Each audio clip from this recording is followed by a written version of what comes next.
Cinema industry వైపు వెళ్ళాలనుకుంటున్నారా? మీకు మేమున్నాం. వెంటనే కాల్ చేయండి. Welcome to Suman TV. నేను మీ సుమన్ టీవీ నాగ్. ఇండస్ట్రీలో మాస్టర్ గురించి జరుగుతున్నటువంటి చర్చ గురించి కనుక మనం మాట్లాడుకోవాలి అనుకుంటే ఇప్పుడే కోర్టుకు హాజరుపరచడం జరిగింది. ఉప్పరపల్లి కోర్టుకు సంబంధించినటువంటి వాటిలో ఆ న్యూస్ కూడా చూస్తూ ఉన్నాము.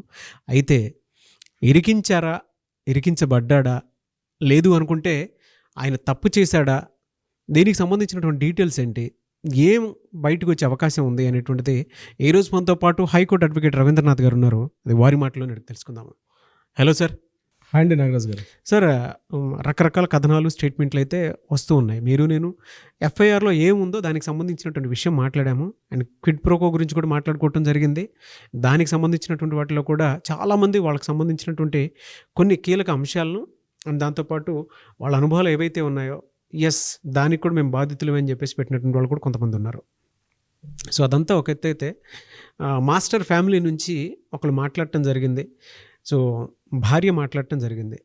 ఏం మాట్లాడారు, ఏంటి, దీనికి సంబంధించినటువంటి చర్చలు కనుక మనం చూసుకుంటూ ఉంటే అంటే ఎలా జరిగింది, న్యూట్రల్గా కనిపించేటువంటి ఇష్యూలా ఉన్నా కూడా బట్ ఇరికించారా అనేటువంటి విషయాలు కూడా ఇందులో కనిపిస్తూ ఉన్నాయి. ఏం జరిగింది నాగరాజ్ గారు? సమాజంలో ప్రతి వ్యక్తి ఏదో ఒక విషయంలో కష్టాలు, సమస్యలు ఎదుర్కొంటూ ఉంటాడు. అయితే ఆ కష్టాలు, సమస్యలు కేవలం స్త్రీలో మాత్రమే కాదు, పురుషులు కూడా ఉంటాయి. వాటిని చర్చించుకోవాల్సిన ఆవశ్యకత ఉంది. ఇంకొకటి గుండెకి తాకే ఒక విషయం చెప్పనండి నాగరాజ్ గారు. ఏంటంటే పురుషుడు బహిరంగంగా చెప్పుకోలేడు తన యొక్క సమస్యల్ని. తనలో తను మదనపడిపోతుంటుంటాడు. ఎందుకంటే తను ఉన్నటువంటి సోషల్ సర్కమ్స్టాన్సెస్ కావచ్చు, తను వర్క్ చేసే జాబ్ పరిస్థితులు కావచ్చు, అనేక రకాల ఒత్తిడిలో ఉంటాడు పురుషుడికి. నేను క్లియర్గా చెప్తున్నాను నాగరాజ్ గారు ఈ విషయం సంబంధించి. ఇంకొకటి సూటిగా అడుగుతాం, చట్టాలు కూడా స్త్రీలకు సపోర్ట్గా ఉన్నాయి తప్పించి పురుషుడు గట్టిగా మాట్లాడడానికి కూడా వాయిస్ లేనటువంటి చట్టాలు కొన్ని సందర్భాలు ఉన్నాయి. కానీ చట్టాలు ఉన్నాయి, తెలుసుకోవాల్సిన అవసరం కూడా ప్రతి ఒక్కరికి ఉంది. మనసుకు కదించే సంఘటనలు కూడా జరుగుతూ ఉంటాయి. అంటే జాబ్ చేస్తున్న పరిస్థితులు కావచ్చు, లేకపోతే వ్యాపార సంస్థల్లో కావచ్చు, ఎక్కడో దగ్గర పురుషులు ఎలా అయితే స్త్రీలు ఏ రకంగా అయితే ఇబ్బందులు పడుతున్నారో, పురుషులు కూడా ఏదో రకంగా తెలియకుండానే ఒక ఇన్ఫ్లుయెన్స్ చేయబడతారు. తెలియకుండానే తను అవమానం చెందుతాడు. దానివల్ల ఒక ఆర్థికంగా ఒత్తిడి, దానివల్ల మానసిక ఆందోళన, అదేవిధంగా సోషల్లో ఉన్న తన యొక్క ఆ గ్రేడింగ్ ఇన్ఫ్లుయెన్సెస్ పడడం వల్ల తన అవమానం, ఎన్నో రకాల ఒత్తిడి గురయ్యి ఒకప్పుడు ఆడదానికి ఆడదే శత్రువు అనుకున్న పరిస్థితి వచ్చేది. ఈరోజు పరిస్థితి మగాడికి మగాడే శత్రువు అన్న పరిస్థితిలో ఉంది. ప్రతి సంఘటన వెనకాల మగవాళ్ళే ఉంటారు, మగవాళ్ళకి మగవాళ్ళే శత్రువులు. అంటే నేను ఎందుకు ఈ విషయాన్ని చెప్పడం సాహసిస్తున్నాడు నాగరాజ్ గారు? వాయిస్ లేదు మగవాళ్ళ తరపున మాట్లాడడానికి. అంటే ఈ పురుషాధిక సమాజంలో ఒకప్పుడు ఉండేది. 80s తర్వాత ఉన్నటువంటి రకరకాల సిచ్యువేషన్స్లో ఈరోజు వాళ్ళకి సపోర్టింగ్గా చట్టాలు, అనేక రకాల యాక్ట్స్, జీవోలు చాలా ఇంప్లిమెంట్ అయినాయి. కానీ పురుషుడికి సమానత్వంగా, పురుషుడికి కావాల్సిన వాయిస్ పెంచే పరిస్థితి ఇదే కానీ కంటిన్యూ జరిగితే చాలా ఇబ్బందులు ఎదుర్కొనే పరిస్థితి కూడా వస్తుంది. అయితే ఇటీవల కాలంలో మనం జరుగుతున్న కొన్ని సంఘటనలు మన దగ్గర నుంచి చూస్తుంటే కావాలని కొన్ని సంఘటనలు కావాలని ఇన్ఫ్లుయెన్స్ చేయబడుతున్నారు. స్త్రీలు కూడా ఇన్ఫ్లుయెన్స్ చేయబడుతున్నారు రకరకాల కారణాల వల్ల. నేను మీతో కొన్ని చెప్పే ప్రయత్నం చేస్తాను నాగరాజ్ గారు. ముఖ్యంగా పర్సనల్ గెయిన్స్ కోసం స్త్రీలు ఏ రకంగా ఇన్ఫ్లుయెన్స్ చేస్తున్నారు పురుషుల్ని, నేను కొన్ని లిస్ట్ నేను ప్రిపేర్ చేసుకున్నాను, మీతో షేర్ చేసుకుంటే నేను చాలా స్టడీ చేస్తున్నాను నాగరాజ్ గారు. అంటే సంఘటనని నేను ఓన్లీ ఏదో వన్ సైడ్ కాకుండా న్యూట్రల్ సైడ్లో ఉండి ఒక డ్రోన్ అయితే నేను స్టడీ చేయడం వల్ల నాకు కొంత కొత్త విషయాలు బయటపడుతున్నాయి. బహుశా కొంతమంది ఈ విషయాలు యాక్సెప్ట్ చేయొచ్చు, చేయకపోవచ్చు, బట్ నేను చెప్పడానికి సాహసిస్తాను, ధైర్యం చేస్తున్నాను. అది ప్రతి ఒక్కరి గుండెని తాకుతుంది. ప్రతి ఒక్కరికి స్వీయ అనుభవాలు ఉంటాయి. కొంతమంది చెప్పుకుంటారు, కొంతమంది చెప్పుకోలేరు. బీయింగ్ ఎన్ అడ్వకేట్గా I have a right to list out something. అందుకని నేను చెప్తున్నాను నాగరాజ్ గారు, కొంతమంది లేడీస్, అందరినీ ఉద్దేశం చెప్పట్లేదు, కొంతమంది లేడీస్ పర్సనల్గా అంటే కొన్ని కారణాలు లిస్ట్ అవుట్ వస్తున్నాను, అది మీతో షేర్ చేసుకుంటాను. ఒకటి personal gaining, number 2 emotional manipulations, ఇంకొకటి పవర్ అండ్ కంట్రోల్, మూడోది insecurity, revenge and lack of boundaries and survival facts, in controversial behaviour and gaslighting, self security behaviour, shifting balance. These are the parameters Nagaraj గారు. ఈ పారామీటర్స్లో తెలియకుండానే ladies ఇన్ని రకాల emotions ఉంటాయి స్త్రీలలో. ఈ ఎమోషన్స్కి దగ్గరలో ఉన్న వాళ్ళు ఎవరైనా బలైపోతారు.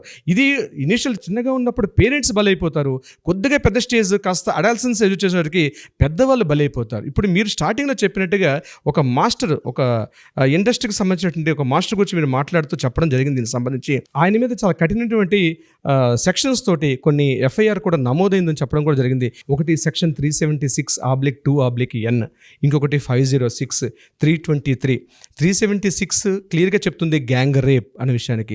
376/2/N దేని చెప్తుంది అంటే ఒక వ్యక్తి ఒకే వ్యక్తి మీద తరచుగా ఎప్పుడైతే లైంగికంగా ఎప్పుడైతే దాడి చేస్తాడో దాన్ని సెక్షన్ చెప్తుంది 376/2/N. అయితే ఇక్కడ ఇతను మాస్టర్ ఎదుర్కొన్నటువంటి విషయానికి మనం వచ్చినట్లయితే ఈ ఇష్యూని మనం ఒక సైడ్ కాకుండా యాక్చువల్గా నేను స్టార్టింగ్లో మీకు చెప్పాను, మనం ఒక డ్రోన్ ఐతో మనం చూడగలిగితే కేవలం ఆ ప్రదేశంలో ఈ అమ్మాయి ఒక 5 years బ్యాక్ ఈ అమ్మాయి అతనితో ఒక టెలివిజన్ షోలో పరిచయం అవడం, అక్కడి నుంచి అతను పరిచయం చేసుకుంటూ 5 years నుంచి కంటిన్యూగా అతనితో ట్రావెల్ చేస్తూ ఉంది.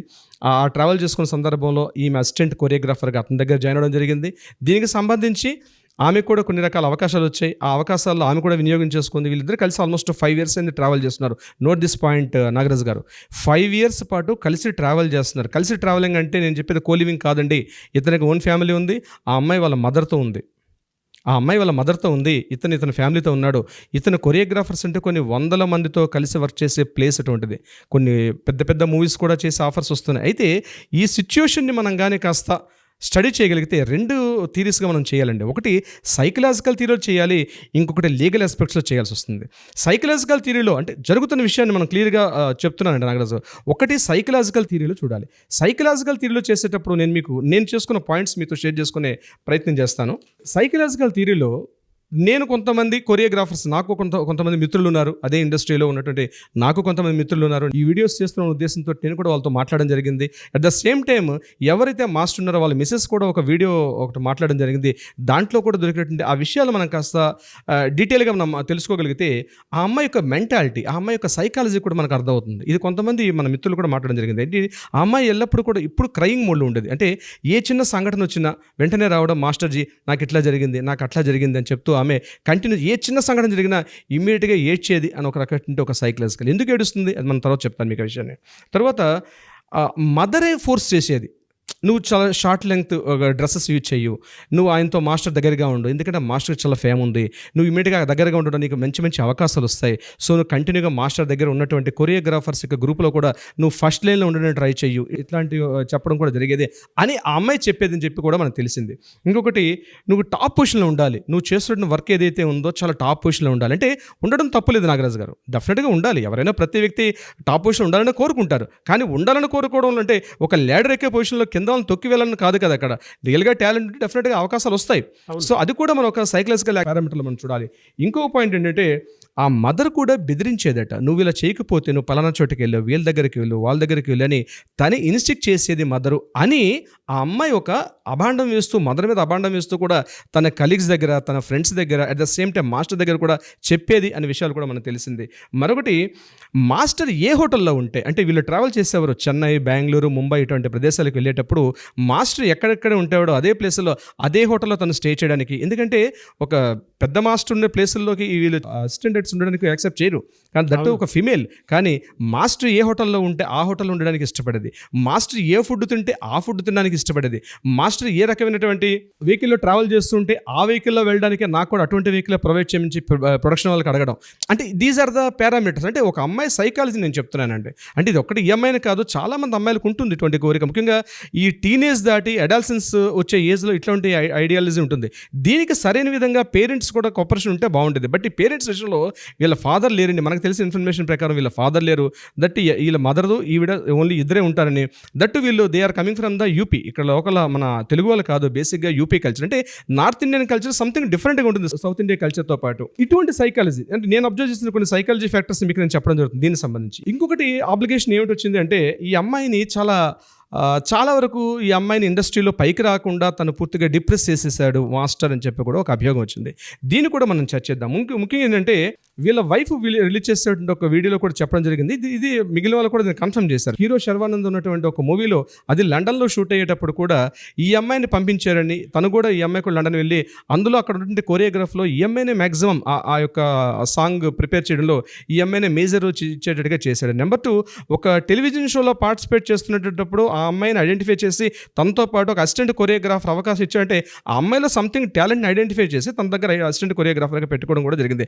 ఇంకొక ఇంపార్టెంట్ పాయింట్ ఏంటంటే తను ఒక మూవీలో హీరోగా చేస్తూ, ఆ మూవీ పేరు రన్నర్ అనుకుంటాను, ఆ మూవీలో హీరోగా చేస్తూ ఈవెన్ దో తను హీరోగా చేస్తుంది, తను ఏదైతే డ్యాన్స్ చేసిన విషయంలో కూడా ఆ అమ్మాయికి డ్యాన్స్ కంపోజింగ్ ఆ అమ్మాయికి ఇచ్చి ఈవెన్ దో టైటిల్ కార్డులో కూడా ఆ అమ్మాయి పేరు వేసాడని కూడా మనకు తెలిసింది. నిజంగా అంటే ఇండస్ట్రీలో తను ఇక్కడ ఎవరైతే మనం చెప్తున్నామో మాస్టర్ కంప్లీట్గా ఆ అమ్మాయిని తొక్కేసాడని ఉద్దేశం ఉంటే ఇట్లాంటి వచ్చే అవకాశాలు కూడా ఉండదు. అంటే ఆ పారామీటర్లు కూడా మనం ఆలోచించాలి, ఓన్లీ ఒక సైడే కాకుండా ఆలోచించాల్సి వస్తుంది. ముఖ్యంగా ఈ డ్యాన్స్ మాస్టర్స్ వీళ్ళ అంటే ఒక మూవీస్కి వీళ్ళు వర్క్ చేయాలనుకుంటే ఖచ్చితంగా ఒక కార్డు ఇస్తారు, అసోసియేషన్లో వర్క్ చేసే అసోసియేషన్ కార్డు ఉంటేనే వీళ్ళు ముందుకు వెళ్ళి ఆ ఛాన్స్ వీళ్ళకి వచ్చే అవకాశం ఉంటుంది. అయితే ఇతనేం చేశారంటే కేవలం ఇక్కడ లోకల్ మన దగ్గర కావాలని చెప్పేసి బాంబేలో కూడా ఒక ఇన్ఫ్లుయెన్స్ చేసి బాంబేలో ఈ అమ్మాయికి ఒక కార్డు ఇచ్చారని కూడా మనకు తెలిసింది. అంటే సంథింగ్ కార్డు ఉన్న వాళ్ళకి ఎలిజిబిలిటీ ఉంటుంది కాబట్టి ఎవరైతే ఇప్పుడు మాస్టర్ అని చెప్తున్నారో మాస్టర్ గారు ఆ రకంగా కూడా సపోర్ట్ చేసిన విషయం తెలుస్తుంది. అంటే తొక్కేశారు అనడానికి నాకు తెలిసినటువంటి అభిప్రాయం నేను చెప్తున్నాను నాగరాజు గారు. ఇక మెయిన్ కీ పాయింట్ ఒకటి మాట్లాడదాం. సెక్సువల్ హెరాస్మెంట్ చేశారన్నటువంటి మెయిన్ అబ్లిగేషన్ మనకు అక్కడే వస్తుంది కాబట్టి, అలిగేషన్ అదే వస్తుంది కాబట్టి సెక్సువల్ హెరాస్మెంట్ చేస్తున్నాడు ఈయన చేశాడంటే ఇది ఎప్పుడు ఆమె ఏజ్ 16 yearsలో ఉండేటప్పుడు చేశాడు అన్నటువంటి ఏదైతే వాయిస్ ఉందో, మరి 16 years తర్వాత చాలా షోస్లో పార్టిసిపేట్ చేశారు. దాని తర్వాత చాలా ఇంటర్వ్యూస్లో మాట్లాడడం జరిగింది, ప్రెస్ మీట్స్లో కూడా మాట్లాడడం జరిగింది. ఈయన నేషనల్ అవార్డు వచ్చినప్పుడు కూడా ఆ అమ్మాయి కొన్ని రకాల షోస్లో మాట్లాడినప్పుడు కూడా మాస్టర్తో వర్క్ చేయడం నాకు చాలా అదృష్టం అని చెప్పి చాలా హ్యాపీ మూడ్లో, చాలా ప్లెజెంట్ మూడ్లో చెప్పారు. ముఖ్యంగా హెరాస్మెంట్ గురైనటువంటి స్త్రీ, ముఖ్యంగా ఫిజికల్ అట్లాంటి ఏమైనా ఆబ్లిగేషన్స్ ఉన్న స్త్రీలు ఈ రకమైనటువంటి యాటిట్యూడ్స్ ఉండే అవకాశం అయితే తక్కువ నాగరాజు గారు, నాకు తెలిసిన ఇన్ఫర్మేషన్ చెప్తున్నాను. ఇంకొకటి బెదిరింపులు, రేప్ అనే ఒక వర్డ్ కూడా వచ్చింది. అంటే సెక్షన్ 506 ప్రకారం తన మీద బెదిరింపులు చేశారు రేప్ అనుకునేటప్పుడు. అయితే నేనేమంటానంటే ఇవన్నీ ఈ పారామీటర్స్లో మాట్లాడుకునేటప్పుడు వాళ్ళకి ఒక యాక్ట్ ఉంటుంది, పోస్ట్ యాక్ట్ ఉంటుంది, వాళ్ళు వర్క్ చేస్తున్న ప్లేస్లో వాళ్ళకి ఒక అసోసియేషన్స్ ఉంటాయి. అసోసియేషన్లో ఈవిడ ఫస్ట్ ఇన్ఫార్మ్ చేయాల్సిన అవసరం అయితే ఉంటుంది. డెఫినెట్గా ఇన్ఫార్మ్ చేసి అక్కడ నుంచి ఒక కమిటీ ప్రకారం వెళ్తే బాగుంటుంది. బట్ 4-5 years అయిన తర్వాత ఇది ఎంతవరకు ఇటువంటిది కరెక్ట్ అనడం కూడా, ఎందుకంటే నేను అదేనండి ఫస్ట్ ఇండస్ట్రీ వాళ్ళకి చెప్పి దాని తర్వాత ఒక క్లారిటీకి వచ్చి ఈ రకంగా చేసుంటే బాగుండేది అని ఎగ్జాక్ట్లీ ఆలోచన. ఇప్పుడు నేను ఫస్ట్ చెప్పినట్టు కొన్ని మైండ్ అంటే ఎటువంటి ఇంటెన్షన్స్ ఉంటాయి ముఖ్యంగా లేడీస్ అందరికీ ఉంటాయి, నేను చెప్పలేదు. ఎవరెవరికైతే ఇట్లాంటి ఇంటెన్షన్స్ ఉంటాయో, అంటే ముఖ్యంగా ఒక పబ్లిక్ ఫిగర్, ఒక సెలబ్రిటీ మీద ఉండేటప్పుడు అంటే ఫస్ట్ కావాలని కోరుకుంటారంటే. మీకు ఎగ్జాంపుల్ చిన్నప్పుడు చెప్తానండి, సైకలాజికల్గా నాగరాజు గారు. చిన్నప్పుడు నాన్నగారు ఇంటికి వస్తారు, వస్తూ ఏం చేస్తారంటే ఏదో స్వీట్ ప్యాకెట్ తీసుకొస్తారు. స్వీట్ ప్యాకెట్ బాక్స్ తీసుకొచ్చినప్పుడు అందులో ఒక స్వీట్ ఇస్తారు, మిగిలిన స్వీట్స్ ఎక్కడ అమ్మ ఏం చేస్తారంటే ఎక్కడ బాక్సులో పెడుతుంది. కానీ ఏం చేస్తారు అబ్బాయి, నాకు ఇంకో 2 కావాలని చెప్పి గట్టిగా మారం చేస్తాడు. మారం చేసి ఏం చేస్తాడు, మారం చేసి ఊరుకోడైనా కింద పడి కొడతలాడుతాడు, తను రకరకాలుగా దొరులుతాడు, కొరలుతాడు, రకరకాల అరుస్తాడు, ఏడుస్తాడు, రకరకాల ఎమోషన్స్ ఎక్స్ప్రెస్ చేస్తాడు. చివరికి ఏం చేస్తాడంటే ఆ అమ్మాయి ఎంతో అర్ధగంట గంట పోయిన తర్వాత అమ్మ ఇచ్చిన స్వీట్ తీసుకుంటూ పోతారు. ఇది నేను ఎగ్జాంపుల్ ఎందుకు చెప్పాల్సి వచ్చిందంటే మైండ్ డైవర్షన్ చేయడం. అంటే సైకలాజికల్ థియరీలో ఏం చెప్తారంటే ఒక పర్సన్ యొక్క మైండ్ డైవర్షన్ చేసే థియరీ ఎమోషనల్ ట్రాప్ చేయడం. ఎమోషనల్ ట్రాపింగ్ అనేది మనకు చైల్డ్హుడ్లోనే మన ప్రతి మనిషికి ఉంటుందండి. అయితే పెద్ద అయిన తర్వాత తనకున్న పరిసరాలు దీనివల్ల ఆ ఎమోషన్స్ మారుతాయని చెప్పి సిగ్మండ్ ఫ్రైడ్ ఎప్పుడో ఈ విషయం గురించి చెప్పడం జరిగింది. అయితే నాగరాజు గారు మనం గడిచిన వీడియోలో మనం ఒక వీడియో చేసాం, ఏదైతే ఎఫ్ఐఆర్లో ఉన్నటువంటి సెక్షన్ సంబంధించి మనం మాట్లాడడం జరిగింది. అయితే ఇప్పుడు నేను సెకండ్ వెర్షన్ చెప్తున్నాను. యాక్చువల్గా ఏం జరిగింది గడిచిన 2 రోజుల్లో మనం పూర్తిగా కొంత స్టడీ చేసాం, మనకున్నటువంటి నాలెడ్జ్ ప్రకారం కొంత స్టడీ చేసాం, కొంతమందితో మాట్లాడడం జరిగి యాజ్ బీయింగ్ అన్ అడ్వకేట్గా అప్పుడు నేను చెప్పడం జరిగింది, ఇప్పుడు కూడా అడ్వకేట్గా చెప్తున్నాను. బట్ ఏంటంటే ఒక డ్రోన్ ఐడి అంటాం, డ్రోన్ ఐ ప్రకారం ఏం జరిగింది, ఒక సైడ్ కాకుండా ఏం జరిగి ఉండొచ్చు అన్నది మనం కొంత ప్రిడిక్ట్ చేసి చెప్పడం జరుగుతుంది. As a true or wrong అనేది న్యాయస్థానాలు, కోర్టులు అవన్నీ కూడా డిసైడ్ చేస్తాయి. అయితే ఇక్కడ నేను చెప్పేది ఏంటంటే పురుషులు తమ వర్క్ చేస్తున్న ప్లేసుల్లో తెలియకుండానే ఒక ఇన్ఫ్లుయెన్స్ చేయబడుతున్నారు, ఇబ్బందులకు గురవుతున్నారు. అయితే మీకు లీగల్గా ఒక పాయింట్ చెప్పాలి. చాలామంది ఏమనుకుంటారంటే పోష్ యాక్ట్ అంటారు, అంటే prevention of sexual harassment 2013 act ప్రకారం ఈ మధ్య చాలా మాట్లాడుకుంటున్నారు ఇటీవల. చాలా మంచిదే, అలా మాట్లాడుకోవాలి కూడా. ప్రతి సంస్థలో కూడా ఒక ఐసీసీ ఇంటర్నల్ కోర్ కమిటీ ఒకటి ఏర్పాటు చేయాలి. ఆ కోర్ కమిటీలో ఒక 10 మంది సభ్యులు ఉండాలి. ఆ 10 మంది సభ్యులు కూడా ఇటువంటి యాజిటేషన్స్, కంప్లైంట్స్ ఏమైనా వస్తే ఖచ్చితంగా అక్కడ ఇన్ఫార్మ్ చేయాలన్నటువంటి ఒక థియరీ ఉంది. దాని ప్రకారంగా ప్రతి చిన్న సంస్థ అయినా పెద్ద సంస్థ అయినా మినిమం 10 members ఎక్కడ వర్క్ చేస్తున్న ప్లేస్ ఎక్కడున్నా సరే అక్కడ ఒక పోష్ యాక్ట్ ప్రకారం ఒక కమిటీ ఏర్పాటు చేసుకోని చెప్పారు. కానీ ఇంట్రెస్టింగ్ పాయింట్ చెప్తున్నాడు నాగరాజు గారు, POSH act is not only for the womens, males కూడా. This is for males also, not only for the womens. ఇక్కడ జెండర్ ఈక్వాలిటీ అని మాట్లాడుతున్నారు. జెండర్ ఈక్వాలిటీలో డెఫినెట్గా మేల్స్ కూడా, ఎక్కడైనా మేల్స్ కూడా ఇటువంటి హెరాస్మెంట్ గురైతే డెఫినెట్గా కంప్లైంట్ చేయాలి. ఇది ఒక చట్టం మనకుంది, 2013 prevention of sexual harassment act అక్కడ మనకు కూడా ఉంది. చాలామంది తెలియట్లేదు. ఈరోజు సోకాల్డ్ అనుకునే పెద్దవాళ్ళందరూ కూడా మీడియాకు వచ్చి మాట్లాడుతున్నారు. ప్రతి ఒక్కరు ఇది కేవలం ఉమెన్స్కే ఉంది, మా ఉమెన్స్కి ఏదో జరిగిపోతుంది మాట్లాడడం కాదు, పురుషులకు కూడా ఉంది ప్రివెన్షన్ ఆఫ్ సెక్సువల్ హెరాస్మెంట్. అక్కడ క్లియర్గా యాక్ట్లో ఉంది. యాక్ట్ ఒకసారి తీసి చదవండి. ఈరోజు ఎవరైతే మాట్లాడుతున్నారో వాళ్ళకి నేను క్లియర్ చెప్తున్నాను, రండి కూర్చుందాం డిబేట్కి. డెఫినెట్గా అందులో రాసి ఉంది, మేల్ విషయంలో కూడా ఉంది అక్కడ జెండర్ ఈక్వాలిటీ అంటారు. మేము కూడా మాకు పురుషులతో ఈక్వల్గా కావాలనుకునేటప్పుడు మేల్స్ కూడా చాలా సఫర్ అవుతున్నారు. డెఫినెట్గా వాళ్ళకు కూడా యాక్ట్ వర్తిస్తుంది. ఇది ఫస్ట్ కంప్లైంట్ చేయాల్సింది ఏ సంస్థ ఉన్నా, అది సాఫ్ట్వేర్ సంస్థ, ఇంకొక సంస్థ కాదు. ఎక్కడైనా పురుషులు ఇట్లాంటి హెరాస్మెంట్కి గురైతే ఫస్ట్ మీరు కంప్లైంట్ చేయండి. ఆ కంప్లైంట్ కాపీతో మమ్మల్ని సంప్రదిస్తే మేము డెఫినెట్గా ఫైట్ చేస్తాం. కానీ చట్టాలు చాలా మారాల్సిన అవసరం ఉంది. యాక్ట్స్ సరిపోవు పురుషులు సంబంధించి, కానీ మారాల్సిన అవసరం వస్తుంది. బహుశా దాని మీద చాలామంది మేధావులు చర్చలు చేస్తున్నారు. తొందరలోనే దీనికి సంబంధించిన చట్టాలు కూడా మారుతాయి. ఇది కాకుండా నేను ఈ సంబంధించి మీరు మాస్టర్ సంబంధించి ఏదైతే మాట్లాడుతున్నారో క్లియర్గా చెప్తున్నాండి. ఒకవేళ కోర్టులు ఇవి కేవలం అలిగేషన్స్ మాత్రమే, ఇవి కేవలం అప్లికేషన్స్ మాత్రమే. అలిగేషన్స్ ప్రూవ్ అవ్వాలి. ప్రూవ్ అయిన తర్వాత మాత్రమే శిక్షలు. నేను మీడియాకి చెప్తుంది ఒకటే, సెలబ్రిటీ మీద దుమారం అయినప్పుడు అందరూ కూడా ఏదో జరిగిపోతుందని చెప్పేసి ఏదో జరిగిపోయింది ఆయన కేవలం ఒక ఆ నేరారోపణ చేయబడిన వ్యక్తి మాత్రమే. అవి ట్రయల్స్ అయిన తర్వాత మాత్రం అప్పుడు ప్రూవ్ చేయబడిన తర్వాతే అప్పుడు అతను నిందితుడు. ఇప్పటిదాకా ఆయన నిందితుడు కాదు. అప్పటివరకు గుర్తుపెట్టుకోండి, ఆయన కేవలం నేరారోపణ చేయబడిన ఒక ఎక్యూజ్డ్ క్యాండిడేటే. ఆయన పూర్తిగా చేసిన వ్యక్తి కాదు, దోషి కాదు. ఇది గుర్తుపెట్టుకోవాలి. దీనివల్ల మానసిక ఒత్తిడి, ఒక ఆందోళన, ఒక స్ట్రెస్ తెలియకుండానే పబ్లిక్లో డిఫేమ్ అవడం. ఈరోజు సెలబ్రిటీ జరిగింది కాబట్టి మాట్లాడుకుంటున్నాం నాగరాజు గారు. ప్రతి సంస్థలో జరుగుతుంది, ప్రతి గల్లీలో, ప్రతి కాలనీలో, ప్రతి ఆఫీస్లో కూడా జరుగుతున్నాయి ఇట్లాంటి హెరాస్మెంట్స్. కావాలని చేసి చాలామంది చేసినటువంటి మహిళామణులు చాలామంది ఉన్నారు. కొంతమంది మహిళామణులు కావాలని చేస్తూ ఉన్నారు. దీనికి సంబంధించి నాగరాజు గారు ప్రత్యేకంగా చెప్తున్నారు, దీనికి సంబంధించి ఏదైతే ఉన్నాయో ఒకవేళ జరిగితే సెక్షన్ 499, సెక్షన్ 400 పరువు నష్టం దావా వేయండి, బయటికి తీసుకురండి. సెలబ్రిటీస్ కూడా అవకాశం ఉంది. ఈరోజు మీకు ఉన్నటువంటి పబ్లిక్ ఫేమ్, ఈరోజు డిఫేమ్ జరిగినప్పుడు మీకు సెక్షన్ 499, 500 ఉంది. మీకు ప్రొటెక్షన్ యాక్ట్ ఉంది. మీకు డెఫినెట్గా మీరు కూడా చేయొచ్చు. ఇలా సార్, అంటే మీరు ఇందాక ఒక్కొక్క ట్రాప్ అన్నారు కదా, ఆ ఎక్స్‌ప్లాయిటేషన్ అనేది ఎలా చేస్తారు? అంటే దానికి సంబంధించి మనం ఒక డీటెయిల్గా ఇప్పుడు అవుట్లైన్స్ మనం ఇచ్చాం. అంటే ఎలా ఉంటుంది లీగల్ సైకాలజీ పారామీటర్లో మనం మాట్లాడాం. అయితే నేనేమంటున్నానంటే, మీరు ఏది అడిగారో ఈ సమయభావం వల్ల ఈ వీడియోలో మనం మొత్తం చెప్పుకోలేం కాబట్టి డెఫినెట్గా పార్ట్ 2 చేద్దాం. పార్ట్ 2 ఇవన్నీ కూడా డిస్కస్ చేద్దాం నాగరాజ్ గారు. జనరల్గా ఎవరైనా ఎక్స్‌ప్లాయిటేషన్ చేసేటప్పుడు ఏ విధంగా చేస్తారు అనుకునేటువంటి ఆలోచన ప్రతి ఒక్కరికి ఉంటుంది. అంటే మనం ట్రాప్లోకి వెళ్ళిపోకుండా ఉండాలి అని అంటే ఏం చేయొచ్చు, ఎదుటి వాళ్ళ బిహేవియర్ని ఎలా కనిపెట్టాలి అనేటువంటి విషయం కనుక మీరు తెలుసుకోవాలి అనుకుంటే, పార్ట్ 2 వీడియో కావాలి అనుకుంటే మాత్రం కింద కామెంట్ బాక్స్లో డెఫినెట్గా పోస్ట్ చేయండి దానికి సంబంధించి. అంటే తెలుసుకోవాలి అనుకుంటే, ఎందుకంటే ఉన్న వీడియోలోనే సమయభావం తక్కువ ఉంది కాబట్టి దానికి సంబంధించి సో లీగల్గా కూడా కొన్ని పారామీటర్స్ ఆ సమయంలో మనం ఎలా తెలివిగా ఉండాలనేటువంటి విషయం కూడా తెలుసుకోవడానికి ఉంటుంది. సో కమింగ్ టు దాన్ని, అంటే ఇలా చాలామంది ఒక్కొక్క సోషల్ హెరాస్మెంట్కి గురవుతున్నటువంటి వాళ్ళు ఉన్నారు. ఇప్పటికీ చాలామంది చెప్పుకోలేనటువంటి వాళ్ళు. మీరు వీడియో స్టార్టింగ్లోనే చెప్పారు, కొంతమంది మగాళ్ళు చెప్పుకోలేరు, ఏడుస్తూ ఉంటారు, బాధపడిపోతుంటారు. అటువంటి వాళ్ళు మిమ్మల్ని పర్సనల్గా అప్రోచ్ అవ్వచ్చా, అపాయింట్మెంట్ తీసుకోవచ్చా? డెఫినెట్గా నాగరాజ్ గారు, కింద మనం ఆల్రెడీ స్క్రోల్ అవుతున్నటువంటి నెంబర్, డిస్ప్లే అవుతున్న నెంబర్ని కాంటాక్ట్ చేయగలిగితే డెఫినెట్గా మనం వాళ్ళకి ఎవ్రీథింగ్ ఈజ్ ట్రూ అనుకుంటే, లేదా ఎటువంటి సహాయం కావాలనుకున్నా, న్యాయ సహాయం కావాలనుకున్నా డెఫినెట్గా కాంటాక్ట్ చేయగలిగితే మనం సపోర్ట్ చేద్దాం. Thank you so much Ravindranath గారు. Thank you so much Nagaraj గారు. సో అదండి, మీకు ఏదైనా లీగల్ అవేర్నెస్కి సంబంధించినటువంటి నాలెడ్జ్ కావాలనుకున్నా, లేదంటే అపాయింట్మెంట్ త్రూ కనుక మీరు మీకు ఉండేటువంటి ప్రాబ్లమ్స్ని సాల్వ్ చేసుకుందాం అనుకున్నా కూడా స్క్రీన్ మీద మీకు రవీంద్రనాథ్ గారి కాంటాక్ట్ నెంబర్ కనిపిస్తుంది. దాన్ని మీరు కాల్ ఆర్ మెసేజ్ వాట్సాప్ చేసి అపాయింట్మెంట్ తీసుకోవచ్చు. అండ్ ఏ దానికి సంబంధించిందైనా సరే అప్డేట్ కావాలనుకున్నప్పుడు మాత్రం డెఫినెట్గా మీకు ఏదైనా డౌట్స్ ఉంటే కింద కామెంట్ బాక్స్లో పోస్ట్ చేయండి, వాటి మీద మేము వీడియోస్ చేస్తాము. Thank you.